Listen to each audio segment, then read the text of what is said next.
Drug abuse is at an all-time high in Vancouver.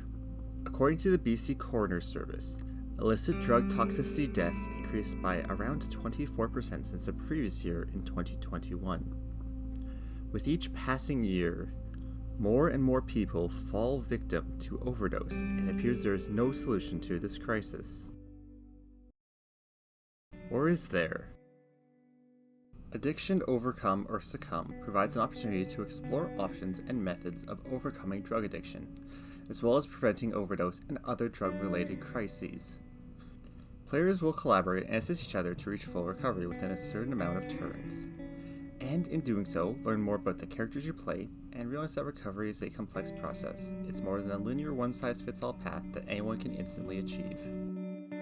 To play the game, players will start by picking up persona cards that will determine the characters they will play throughout the game.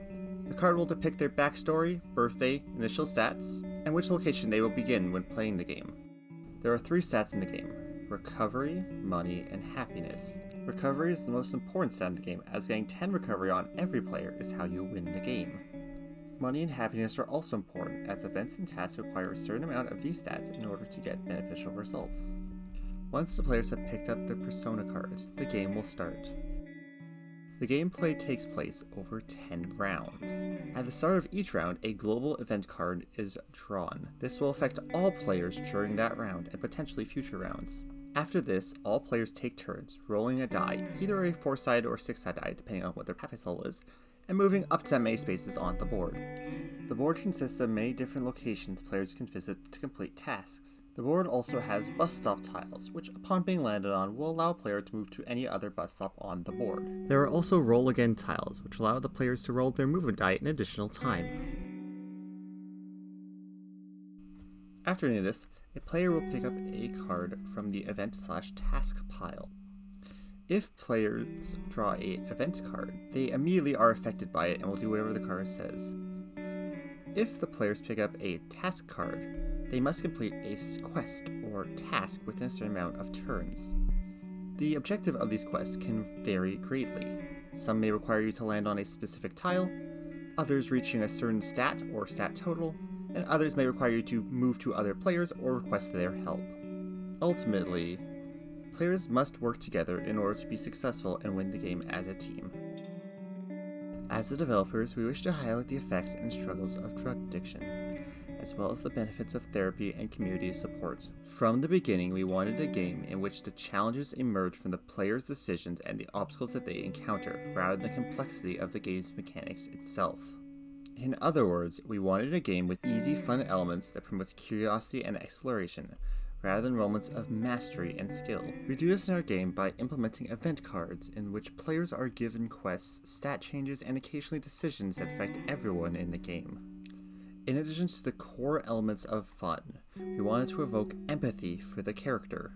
We put the players in the shoes of a fictitious individual who is struggling with addiction.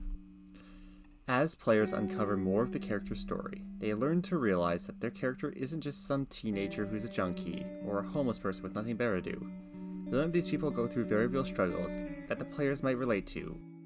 Knowing that drug addiction is a heavy, difficult topic, one of the main challenges was to create a game that doesn't center around its message of how bad drugs are. Many people are aware that drugs are destructive and shouldn't be done under any circumstances. Therefore, we decided instead of focusing on preventing people from entering drug abuse, we want to try and create a game that's about overcoming drug abuse. This influenced our game development process and how we wanted the players to feel. We wanted to create empathy, hope, and satisfaction from helping others and themselves. Because Addiction Overcome or Succumb is a purely cooperative game, players are encouraged to interact with other players and aid them throughout the game. For example, there are task cards, which another player must help the player who drew the task card to complete it. There are also events and global cards, which require votes. Players will vote on what decision they want of the options available. By promoting collaboration and cooperation, we want to discourage competition among the players. In this game, either all players win or all players lose. Therefore, there is no reason to try to harm other players or push them back to get yourself ahead. This is because, in the end, drug abuse is a battle against oneself, not a competition against other people.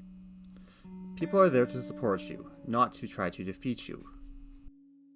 Substance abuse is a pitfall that many fall into, and not many can get out of. Overcome addiction while ensuring survival throughout the game. Can you be the help of others and yourself?